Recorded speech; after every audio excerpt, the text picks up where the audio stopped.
Namaskar. Journey versus the destination. That's what we're going to discuss in today's satsang, in today's nugget. These are what we discuss are like small nuggets of pragya. Pragya, as you know, means wisdom. From information to knowledge to wisdom. When we seek information, we try and get the right kind of information, the truth. That's information. And from information, when we process it, it becomes knowledge. And when we apply the knowledge to our life, in our lives, and then the applied knowledge comes back to us as wisdom. So what we do here in this satsang is try to create wisdom, try to generate, synthesize wisdom, pragya. 9 minutes of nugget, pragya. So what we are going to discuss today, as I said, is this tug of war between what we call a journey and what is the destination. Which is more important? Is the journey more important or the destination more important? Well, this is connected with the whole notion of success. Now, we assume that whenever we are on a journey, and a journey can be thought of not just as a journey as in reaching a place, but a journey could be anything, could be any goal, the destination could be any goal, the project, the success of a project, anything we take up in life, anything we try to do, there is a goal, and that goal could be kind of translated as the destination. But right now, today, I'm going to talk more in terms of a journey and destination, and as a metaphor, this question of reaching a particular place. But you can think of it as any goal for that matter. Now, is the journey more important or is the destination more important? Can be thought of as the goal more important, or is the method by which we reach that goal, all the strategies, all the processes, everything that we do in order to reach the goal, is that more important? The project itself more important, or reaching the goals of the project more important? But let's get back to the metaphor of journey and destination. So we kind of understand that it's not just enough to talk about the destination. The destination is very important, but connected with the destination are two other things at all points of time, which is there is always a time, there is a deadline, there is a time by which we want to reach the destination. Because we might have started on a very simple journey of trying to leave my home and visit a neighbor's house, which could be right next door. That itself is a small journey. Or it could be a very long journey, a pilgrimage that we might have taken, or a really long distance travel that we might have taken for a business trip, let's say. Any of this. Now, there is always a time. We know that we want to reach our neighbor's house by this time. Otherwise, they might be busy. The schedule might be over. The appointment, we might fail the appointment time. Or if it's a pilgrimage, maybe there's a ceremony. There is a major festival going on at the site of the pilgrimage where we are trying to reach, and that may be over. We want to reach there before time, on time, etc. Or if it's a business meeting, even in that case, we want to reach there before it gets over. So the timing is very critical. If we reach the destination, but the purpose of reaching it, the time is over, then we also feel that it's failed. We feel that the whole journey has not been worth it. So that's an index for failure.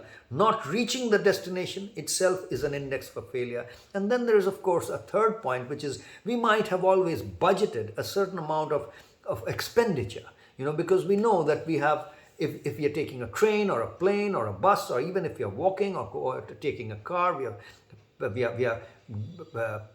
filling up our fuel tank with enough gas to all that is certain amount of money, certain amount of expenditure that we might have budgeted.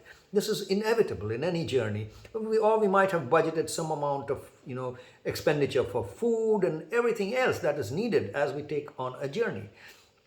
If we have exceeded that, if our budget is over and we have not reached the destination, then we know that either we have failed, we have to turn back, or we need to muster in more budget, etc. So that is also considered a failure of having reached the destination. Or failure of the journey itself. Now, so there are three things involved. As we said, there is a budget, there is a time, and there is the destination, the goal itself. When these three integrate together and we reach the destination on time, having spent within the budget that we had initially thought we would spend, we always feel that we have succeeded. The journey has been successful. That's the absolute, kind of normal way of thinking about a journey and the destination. And when that happens, the journey as well as the destination, they seem to be in sync. Everyone is happy as things have succeeded. On the other hand, when any of these three things don't happen, then we tend to feel, then we start becoming unhappy. We tend to feel there is failure happening. There is failure about time, failure about having not reached the destination point itself, or failure about having overspent in trying to reach that. So when these failures happen, then kind of especially in modern terms, in modern day and age, in the more business environment, that business environment, or the entire modern environment, which is being kind of shaped by the Western developmental models, there is a goal-orientedness, and anything that prevents us from reaching the destination on time, within budget, seems to be branded or marked as a failure. Now, at this point of time, I would like to draw your attention to another aspect of any journey. In India, life itself is thought of as a journey. There is a term called Jivan Yatra. Yatra is a journey and Jivan is life. So the journey of life there is a very specific word for it. I don't know if there is exactly a exact synonym for that. Of course, when we say the journey of life, that's a kind of phrase with which we can describe it, but there is no specific word that I've come across which denotes the journey of life. There may be one. Now, the fact that there is no word kind of also tells us that life is not exactly seen as a journey, but here in India, especially in our culture, we absolutely always think of life itself as a journey. Now, if you think about it, life as a journey, then there is another point that comes up whenever you are trying to reach a goal or a destination. The journey that you are in, one of the things that you are spending in that journey is your life. Now, what is that journey doing to your life? That becomes a very important question. Is it making your life richer, or is it eroding your life? Is it adding something to your life, adding value to your life, or is your life getting eroded having taken that journey? That becomes a very important aspect of the journey itself. So that brings us more than the destination into the journey. Now, let me explain by giving it a very simple example. If you are kind of standing at the bus stand or a train station trying to board the bus or a train, and the train or the bus which comes in, and let's assume you don't have a reservation, you see that it's overcrowded. Now you will probably take a decision that, let me let this particular transport pass by. Let me wait for the next one to come in. It might be less crowded because this one is so crowded. If I get in, my journey itself will be spoiled. I will not enjoy my trip from here to the next station. So you kind of take a decision to let it go and wait for the next train to come, or you decide to take a different route, a different train, a different bus, or a different vehicle to another place, and from that place you might decide from here I will go there. Or let's say if you just come to know that en route to your destination, this particular route is very crowded. There's a pile up in that road, or there's some problem. There's a major chaos going on, a major looting and arsoning. You never take that route. You decide, okay, let me find an alternate route, and let me take, even at the cost of not reaching the destination. Sometimes you feel that, let me stay back. I'll not reach there. Let me give up. Or let me take a different route and try a different way. These are all simple decisions that we always take. And when we are doing that, we are giving importance to the journey itself. Now, what I want to draw your attention to is the fact that when the journey really is extremely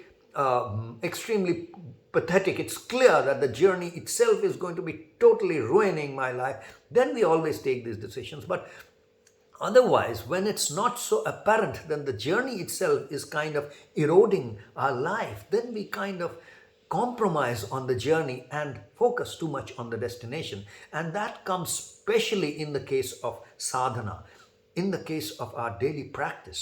Now, the sadhana process, the sadhana paddhati, the daily practice itself is also a journey with a destination. We think that through sadhana, we will get some siddhi, which means we will earn some qualities. By our practices, we will deserve and we will earn some qualities, and the expression of these qualities will be through our actions, will determine our character, our destiny, our will be the outcome. Now, this outcome focus often takes us to a point where we don't enjoy the process of the sadhana itself, the process of the practice itself. That's very, very important factor to keep in mind, that we always need to ensure that the process of the sadhana, of this journey itself, remains very, very enjoyable, blissful.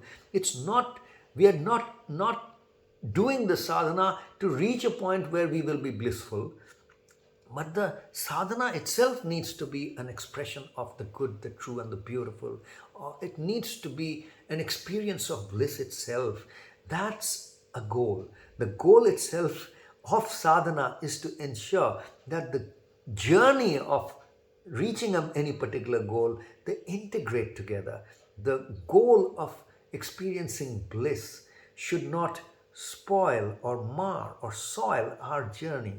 The journey itself should also be blissful, and our effort and our goal of the sadhana should be to dissolve the goal into the journey itself. That's all for today, friends. Take it easy and take care. Namaskar.